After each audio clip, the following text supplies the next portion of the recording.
નમસ્કાર મિત્રો, હવે આપણે યુનિટ 2 રીડ 1 અનફોરગેટેબલ વોલ્ટ ડિઝની એની ચર્ચા કરવા જઈ રહ્યા છીએ.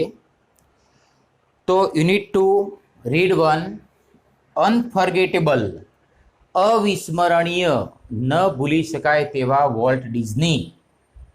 ત્યાંના લેખક છે રોય ડિઝની. રોય ડિઝની અને વોલ્ટ ડિઝની બંને ભાઈઓ છે. તો રોય ડિઝનીએ વોલ્ટ ડિઝની તેમના ભાઈ વિશે લખ્યું છે અને રોય ડિઝની કહે છે કે મારો ભાઈ વોલ્ટ ડિઝની અનફોરગેટેબલ છે, તેને ભૂલી શકાય તેમ નથી. તો આપણે પાઠમાં જોઈશું કેવી રીતે વોલ્ટ ડિઝની અનફોરગેટેબલ છે. વોલ્ટ ડિઝની વિશે તમે મિત્રો જાણતા હશો કે જેને famous cartoon serial Mickey Mouse, Donald Duck, Goofy આવા કાર્ટૂન પાત્રોના સર્જક એ વોલ્ટ ડિઝની છે. અને વોલ્ટ ડિઝની તેમના ડિઝનીલેન્ડ માટે પણ વર્લ્ડ ફેમસ છે. તો આજે આપણે એવા અવિસ્મરણીય વોલ્ટ ડિઝની વિશે જોઈશું. સૌ પ્રથમ હું પાઠ વાંચું છું. આજે હું અડધો પાઠ ચલાવીશ, એના પછીના લેક્ચરમાં બીજો અડધો પાઠ. તો તમે ધ્યાન આપજો અને પછી શબ્દો તમને આજે હું બોર્ડ ઉપર લખાવીશ. My brother Walt is no more, yet his influence lingers like a living presence over the studio where he turned out the cartoons, nature films and feature movies that made him known and loved around the world. Even now, as I walk around the studio crew, I half expect to encounter that tall country boy figure, head bowed in thought about some new project. Walt was so much the driving force behind all we did, from making movies to building Disneyland, that people constantly mention his name as if he were still alive. Every time we show a new picture or open a new feature at Disneyland, someone is bound to say, I wonder how Walt would like it. And when this happens, I personally realize that it was something he himself had planned. For my imaginative, industrious brother left in a project in progress to keep the rest of us busy for many, many years. Walt was a complex man to the writers, producers, and animators who worked with him. He was a genius who had an extraordinary ability to add an extra stroke of imagination to any story or idea. To the millions of people who watched his TV show, he was a warm, kindly personality bringing fun and pleasure into their homes. To the bankers who financed us, I am sure he seemed like a wild man, hell-bent for bankruptcy. To me, he was my amazing kid brother, full of impractical dreams that he made come true. The apple orchard and weeping willows stand green and beautiful at our old farm. Where Walt sketched his first animals, I recall how Walt and I would snuggle together in bed and hear the haunting whistle of a locomotive passing in the night. Our Uncle Mike was an engineer and he would blow his whistle, one long and two short, just for us. Walt never lost his love for trains. Years later, an old-fashioned train was one of the first attractions at Disneyland. As far back as I can remember, Walt was drawing. The first money he ever made was a nickel for a sketch of a neighbor's horse. He studied cartooning in Chicago and then started a little animated cartoon company in Kansas City that flopped. I was in Los Angeles when Walt, just 21, decided to try his luck in Hollywood. I met him at the station. He was carrying a cheap suitcase that contained all of his belongings. We borrowed $500 from an uncle and Walt started a cartoon series called Alice in Cartoonland. It was tough going. Walt did all the animation and I cranked the old-fashioned camera. The Alice cartoons didn't make much of a splash, so Walt started a new series called Oswald the Rabbit. Oswald did better, but when Walt went to our New York distributor for more money, he ran into trouble. What kind of a deal did you make, kid? I asked. We haven't got a deal, Walt admitted. The distributor copyrighted Oswald and is taking over the series himself. Strangely, Walt did not seem downhearted. We are going to start a new series, he enthused. It is about a mouse, and this time we will own the mouse. The rest is a history. Walt's mouse, Mickey, celebrated his 14th birthday in 1968, and a happy 40th it was. A quarter of a billion people saw a Disney movie in 1968, 100 million watched a Disney TV show, nearly a billion read a Disney book or magazine, and almost 10 million visited Disneyland. And Mickey, as Walt used to say, started it all. Mickey was only the first successful product of Walt's matchless imagination and ability to make his dreams become reality. It was an ability he would turn on for any occasion, large or small. Once, when my son Roy Edward had the measles, Walt came and told him the story of Pinocchio, which he was making at the time. When Walt told a story, it was a virtuoso performance. His eyes riveted his listener, his mustache twitched expressively, his eyebrows rose and fell, and his hands moved with a grace of a musical conductor. Young Roy was so wide-eyed at Walt's graphic telling of the fairy tale that he forgot all about his measles. Later, when he saw the finished picture, he was strangely disappointed. It didn't seem as an exciting as when Uncle Walt told it, he said. બસ અહીંયા સુધી આપણે આખીશું. હવે નવા શબ્દો એ તમે લખી નાખો, તમારી નોટબુકમાં લખી દેવાના. 1, 2 અને 3 લાઈનના શબ્દ, એનો ઉચ્ચાર અને અર્થ. Now we discuss the lesson. ચલો આપણે પાઠનું ડિસ્કશન કરીએ. તો read one unforgettable Walt Disney by Roy Disney લેખક છે. My brother Walt is no more. Roy Disney લેખક કહે છે કે મારો ભાઈ વોલ્ટ ઇઝ નો મોર એટલે કે આજે હયાત નથી. એલાઇવ તે આજે જીવતો નથી. યટ છતો ઇઝ ઇન્ફ્લુઅન્સ છતો તેની અસર. લિંગર્સ એટલે ટકી રહેવું. Stay behind like a living presence over the studio. અમારો જે ફિલ્મો બનાવવાનો સ્ટુડિયો છે એ સ્ટુડિયોમાં મારો ભાઈ આજે જીવંત ન હોવા છતાં પણ તેની મોજૂદગી દેખાય છે. વેર હી ટર્ન આઉટ ધ કાર્ટૂન્સ. વેર એટલે પ્લેસ, શની વાત છે. વેર એટલે સ્ટુડિયો. જે સ્ટુડિયોમાં he turn out the cartoons, nature films and feature movies that made him known. Known એટલે ફેમસ, પોપ્યુલર, પ્રખ્યાત. તો જે સ્ટુડિયોમાં તે કાર્ટૂન બનાવતો હતો, નેચર ફિલ્મ બનાવતો હતો, ફીચર મૂવીઝ બનાવતો હતો, તેના કારણે મેડ હિમ નોન, તે પોપ્યુલર બન્યો and loved around the world, અને આજુબાજુ તેને પ્રેમ અને ચાહના મળી હતી. ઇવન નાઉ આજે પણ એઝ આઈ એટલે રાઇટર રોય ડિઝની પોતે કહે છે કે even now as I walk around the studio crew. Crew એટલે ટીમ, ક્રૂ એટલે કામ કરનાર માણસોનું ગ્રુપ. તો even now as I walk around the studio crew, જ્યારે હું સ્ટુડિયોના ટીમના કામ કરનારા લોકો પાસે જાઉં છું, આઈ હાફ એક્સપેક્ટ હું to encounter that tall country boy figure. તો હું એવી એક્સપેક્ટેશન, આશા રાખું છું કે મને તે ટુ એન્કાઉન્ટર મળવું, come across that tall country boy figure. હું એવી આશા રાખું છું કે આજે તે મને કયો ઊંચો, કન્ટ્રી બોય એટલે ગામડિયો, પાતળો ગામડિયો છોકરો, હેડ બોર્ડ, હેડ એટલે મસ્તક નીચું નમાવીને, in thought about some new project.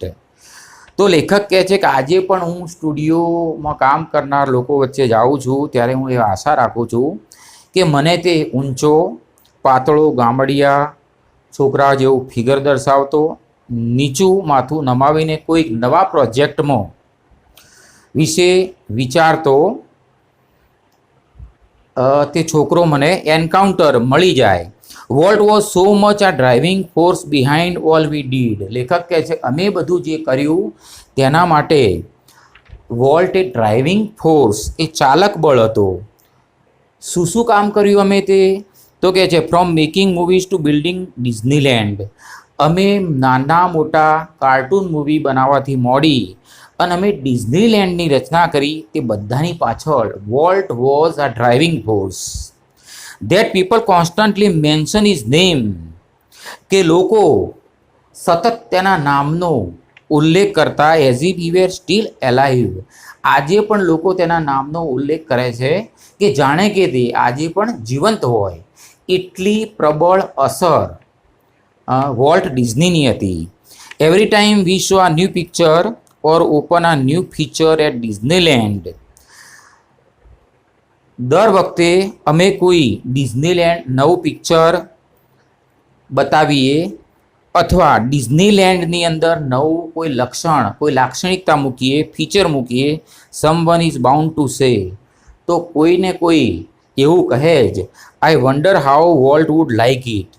મને આશ્ચર્ય થાય છે કે આ બાબત વોલ્ટને કેવી રીતે ગમી. એન્ડ વેન ધીસ હેપન્સ, અને જ્યારે આવું થાય છે ત્યારે પર્સનલી રિયલાઇઝ ધેટ, હું વ્યક્તિગત રીતે રિયલાઇઝ કરું છું કે it was something he himself had planned. કે તે બાબત અમે મૂકી તેનું પ્લાનિંગ વોલ્ટે જ કર્યું હતું. For my imaginative ઇન્ડસ્ટ્રીયસ brother. અહીંયા લેખક વોલ્ટ ડિઝની માટે બે વિશેષણનો ઉપયોગ કરે છે. ઇમેજિનેટિવ એટલે કલ્પનાશીલ અને ઇન્ડસ્ટ્રીયસ એટલે મહેનતુ, હાર્ડવર્કિંગ. તો મારા ઇમેજિનેટિવ અને industrial brother left ins projects in progress.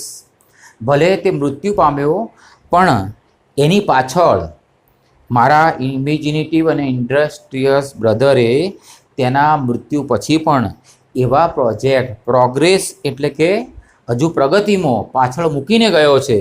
To keep the rest of એટલે બાકીના શેષ, અસ બિઝી ફોર મેની યર્સ. અમે તેની પાછળના બધા જે શેષ લોકો વધ્યા છીએ તે વર્ષોના વર્ષો સુધી અમે એ પાછળ કાર્ય કરતા જ રહીએ. Walt was a complex man. લેખક કહે છે વોલ્ટ એ કોમ્પ્લેક્સ જટિલ માણસ હતો. જટિલ એટલે એને સમજી શકાય એવો માણસ નહોતો જલ્દીથી. ટુ ધ રાઇટર્સ, લેખકો માટે, પ્રોડ્યુસર્સ, નિર્માતાઓ માટે, એન્ડ એનિમેટર્સ એટલે એનિમેશન ફિલ્મ બનાવનારા લોકો માટે, હુ વર્કડ વિથ હિમ, જે લોકો વોલ્ટની સાથે કામ કરતા, હી વોઝ અ જીનિયસ. તે માણસ ખૂબ જ જીનિયસ એટલે પ્રતિભાશાળી, બુદ્ધિશાળી વ્યક્તિ હતો. Who had an extraordinary ability, જેની પાસે એક્સ્ટ્રા ઓર્ડિનરી એટલે અદમ્ય એબિલિટી ક્ષમતા હતી. To add an extra stroke of imagination to any story or idea. તેની પાસે કોઈ વાર્તા લઈને જાય કે કોઈ વિચાર લઈને જાય તો દરેક સ્ટોરી કે આઈડિયામાં તે શું કરતો હતો? Extra stroke of imagination. તે પોતે અકલ્પ્ય એવી કલ્પનાનો એની અંદર ઉમેરો કરતો હતો. To the millions of people, કરોડો લોકો માટે, હુ વોચ હિઝ ટીવી શો, કરોડો લોકો જેણે વોલ્ટ ડિઝનીના ટીવી શો જોયા, એ લોકો માટે વોલ્ટ કેવો હતો? તે વોઝ અ વાર્મ, તે હૂંફ આપે તેવો કાઇન્ડલી પર્સનાલિટી, દયાળુ વ્યક્તિત્વવાળો, bringing fun and pleasure into their homes. આ લોકોના ઘરની અંદર આનંદ અને ઉત્સાહ લઈ જનાર હતો. શાના દ્વારા? ટીવી શો દ્વારા, ફિલ્મો દ્વારા. ટુ ધ બેન્કર્સ એટલે બેંકવાળા જે લોન આપે તે. હુ ફિનાન્સ એટલે નાણાકીય મદદ કરવી. To the bankers who finance us, એ બેંકવાળાઓ કે જે લોકો અમને નાણાકીય હેલ્પ કરતા હતા તેમના માટે આઈ એમ શ્યોર, મને ખાતરી છે, હી સીમ લાઈક અ વાઇલ્ડ મેન. તો મારો ભાઈ વોલ્ટ કેવો હતો? જાણે પાગલ માણસ હતો. હેલ બેન્ટ એટલે દ્રઢ નિશ્ચયી, ડિટરમાઇન્ડ અડગ હતો, ફોર બેંક્રપ્સી. તે લોકોને ખબર હતી કે આ માણસ જિદ્દી છે અને અમે એને ફાઇનાન્સ કરીશું તો ભય રહેતો કદાચ બેંક્રપ્સી એટલે તે નિષ્ફળ જાય અથવા દિવાળું પણ ફૂંકે. ટુ મી, પણ લેખક કહે છે, રોય ડિઝની કહે છે મારા માટે he was an amazing kid brother. તે મારા માટે અમેઝિંગ એટલે અદ્ભુત કિડ બ્રધર એટલે બાળપણનો ભાઈ હતો, જેને કહેવાય લંગોટિયો ભાઈ હતો. Full of impractical dreams. આ મારા લંગોટિયા ભાઈની દિમાગની અંદર શું હતા? ઇમ્પ્રેક્ટિકલ, વ્યવહારુ નહીં, બિન વ્યવહારુ, અવ્યવહારુ સ્વપ્ન લઈને ફરતો હતો. That he made come true. તે ઇમ્પ્રેક્ટિકલ ડ્રીમ્સને પાછળ જતો એને સાકાર કર્યા. The Apple Orchard. ઓર્ચાર્ડ એટલે ફળોની વાડી. તો સફરજનના ફળોની વાડી. એન્ડ વીપિંગ વિલોઝ. વીપિંગ વિલોઝ એટલે નેતર જેવા વૃક્ષ ઝાડ. Stand green and beautiful at our old farm. લેખક કહે છે અમારા ઓલ્ડ ફાર્મની અંદર સુંદર મજાના એપલ ઓર્ચાર્ડ ફળોની વાડી હતી અને નેતર જેવા વૃક્ષો ગ્રીન લીલાછમ અને સુંદર હતા. વેર તે અમારા ઓલ્ડ ફાર્મની અંદર volt sketch is first animals. મારા ભાઈ વોલ્ટે સૌ પ્રથમ એનિમલ પ્રાણીઓના કાર્ટૂન દોર્યા હતા, એનું સ્કેચિંગ કર્યું હતું. I recall. લેખક કહે છે હું એને રિમેમ્બર યાદ કરું છું. How Walt and I would snuggle. Snuggle એટલે પથારીમાં લપાઈને સૂઈ જવું. Together in a bed. લેખક કહે છે મને ખબર છે કે મારો ભાઈ વોલ્ટ અને હું પથારીની અંદર એકબીજાને લપાઈને સૂઈ જતા હતા. And hear the haunting whistle.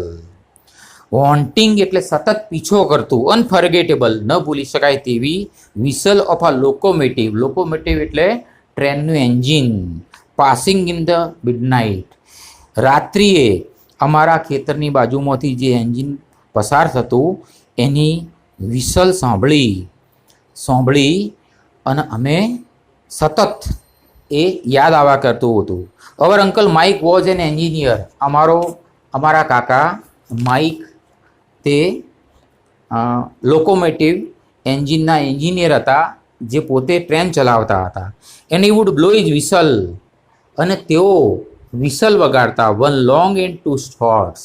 એક લાંબી વિસલ, બે ટૂંકી વિસલ. પાછળ લખ્યું જસ્ટ ફોર અસ. તો ખેતરની બાજુમાંથી એન્જિન લઈને મારા અંકલ પસાર થાય ત્યારે એક લાંબી અને ટૂંકી વિસલ વગાડતા. કોના માટે? જસ્ટ ફોર અસ એટલે અમારા બે ભાઈઓ માટે. Walt never lost his love for trains. વોલ્ટે નાનપણથી જ તેને ટ્રેન માટે ખૂબ જ પ્રેમ હતો. તે પ્રેમ ક્યારેય ગુમાવ્યો નહીં. તો કેવી રીતે કહી શકાય?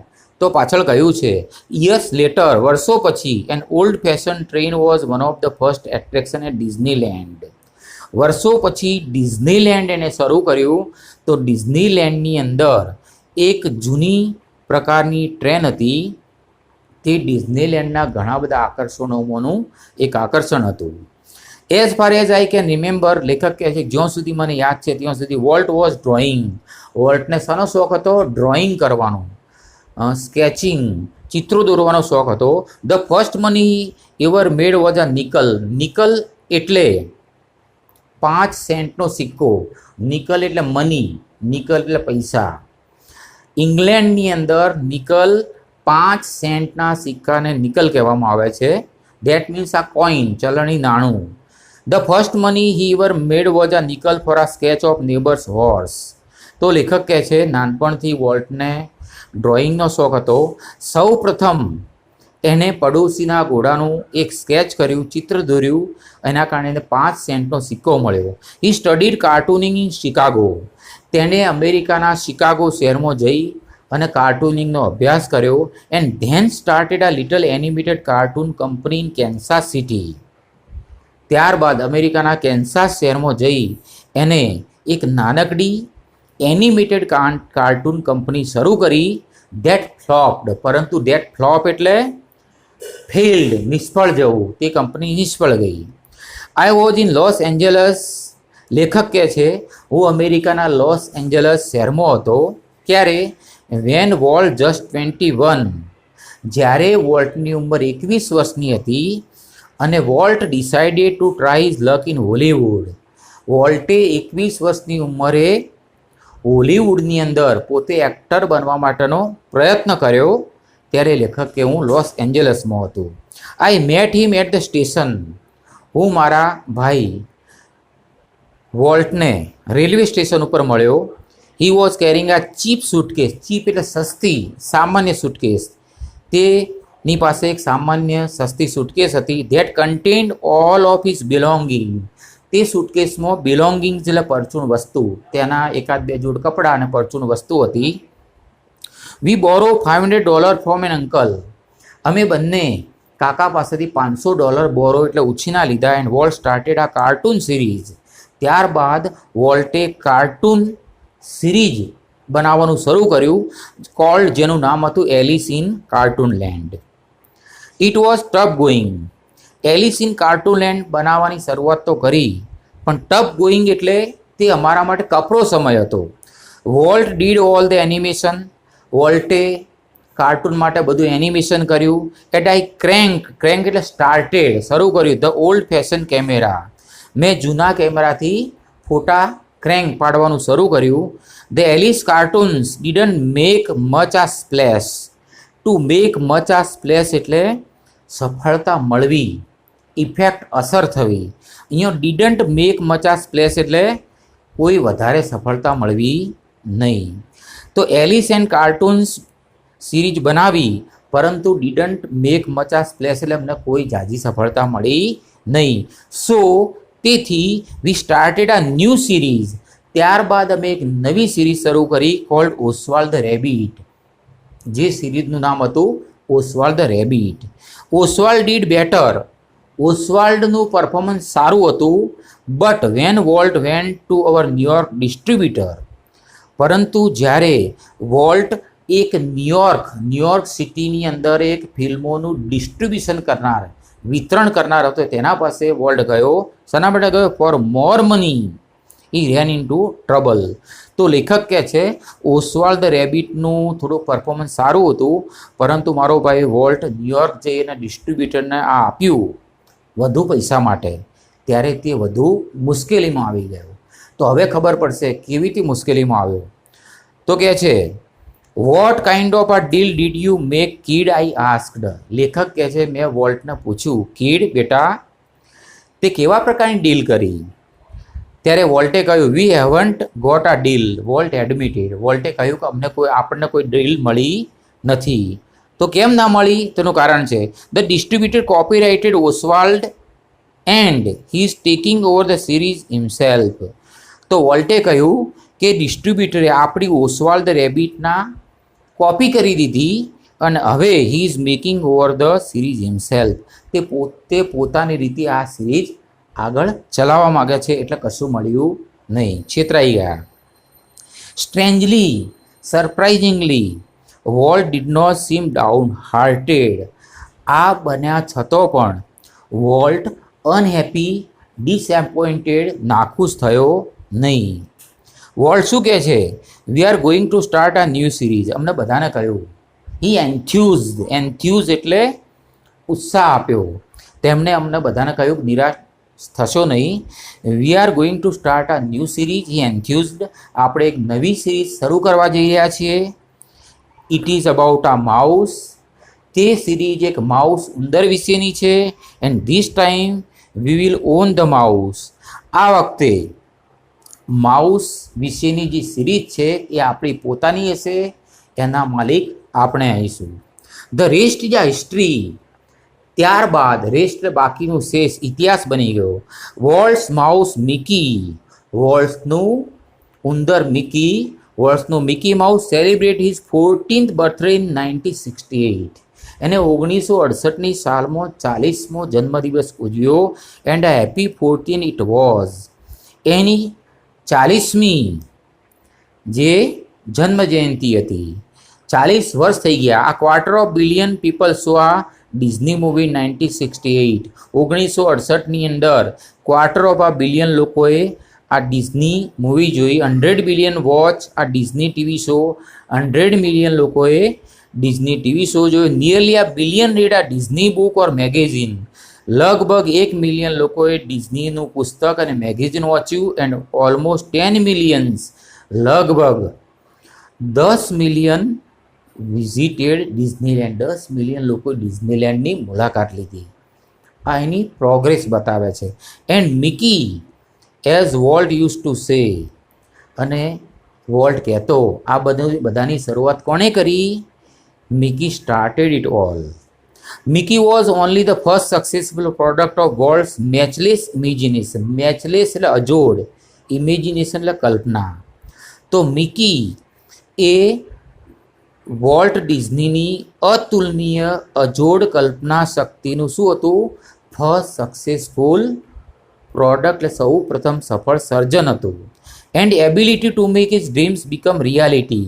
અને એ શું બતાવતું? એની પાસે એવી એબિલિટી છે કે તેના સ્વપ્નને પોતે રિયાલિટી વાસ્તવિકતામાં સાકાર કરી શક્યો. It was an ability. તે પ્રકારની એબિલિટી હતી. He could turn on for any occasion. તે કોઈ પણ પ્રસંગે કાર્ય રદ કરી શકતા હતા. લાર્જ ઓર સ્મોલ, કોઈ મોટો પ્રસંગ હોય કે નાનો હોય. Once when my son Roy Edward. તો હુ ઇઝ રોય એડવર્ડ? તો રોય એડવર્ડ એ લેખક રોય ડિઝનીનો પુત્ર છે અને વોલ્ટ ડિઝનીનો ભત્રીજો છે. તો when my son Roy Edward had the measles. લેખક રોય ડિઝની કહે છે કે એકવાર મારા પુત્ર રોય એડવર્ડને મિઝલ્સ એટલે ઉરી અછબડા થયા. Walt came and told him the story of Pinocchio. Walt રોયની સમાચાર લેવા આવ્યા, મુલાકાત લેવા આવ્યા અને એ નાનકડા છોકરા રોય એડવર્ડને વોલ્ટે પિનાકિયોની વાર્તા કહી. Which he was making at the time. એ સમયે મારો ભાઈ વોલ્ટ પિનાકિયો સ્ટોરી ઉપર એ કાર્ય કરી રહ્યો હતો, ફિલ્મ બનાવી રહ્યો હતો. When Walt told a story, જ્યારે વોલ્ટ પેલા નાનકડા રોયને વાર્તા કહેતો હતો, it was virtuoso performance. Virtuoso એટલે સ્કિલફુલ, બહુ સ્કિલપૂર્વકનું પરફોર્મન્સ હતું. His eyes riveted his listener. Rivet એટલે મંત્રમુગ્ધ કરવું, જકડી રાખવું. તેની આંખો સાંભળનારને જકડી રાખતી હતી. હિઝ મુસ્ટેચ, રોયની વોલ્ટની જે મૂછો હતી, મુસ્ટે એટલે મૂછો, ટ્વીચ એક્સપ્રેસિવલી, અભિવ્યક્તિની રીતે એની મૂછો ટ્વીચ એટલે લયબદ્ધ ફરતી હતી, ઓંચકા મારતી હતી. His eyebrows rose and fail. તેની ભ્રમરો ઊંચી થતી હતી, નીચી આવતી હતી. And his hands moved. એના હાથ વાર્તે કહેતી વખતે મૂવમેન્ટ કરતા હતા. કેવી રીતે? With grace of a musical conductor. જાણે કે કોઈ મ્યુઝિકલ કંડક્ટર મ્યુઝિક માટે, લય અને તાલ માટે આ રીતે પોતે પોતાના હાથ ફેરવતો હોય એ રીતે તે પોતે એક્શન કરતો હતો. યંગ રોય, નાનકડો રોય હતો, was so wide eyed at Walt's graphic telling of a fairy tale. તો પિનાકિયો એ શું હતું? ફેરી ટેલ, એક પરીની વાર્તા હતી.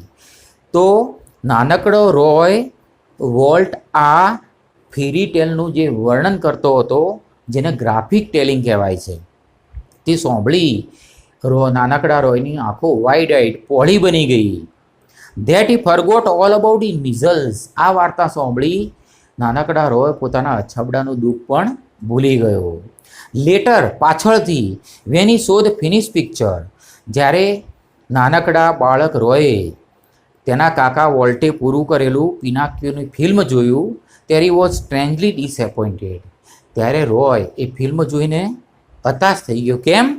It didn't seem as exciting as when uncle Walt told it. કારણ કે તે નાનકડા વોલ્ટને જ્યારે કાકા વાર્તા કહેતા હતા અને જે વખતે હાવભાવ હતા, એટલી પિક્ચર, એટલું ફિલ્મ તેને એક્સાઇટિંગ એટલે એકદમ ઉત્તેજના ભર્યું, સુંદર લાગ્યું નહીં. હવે પછીનું નેક્સ્ટ લેક્ચરમાં. Thank you very much.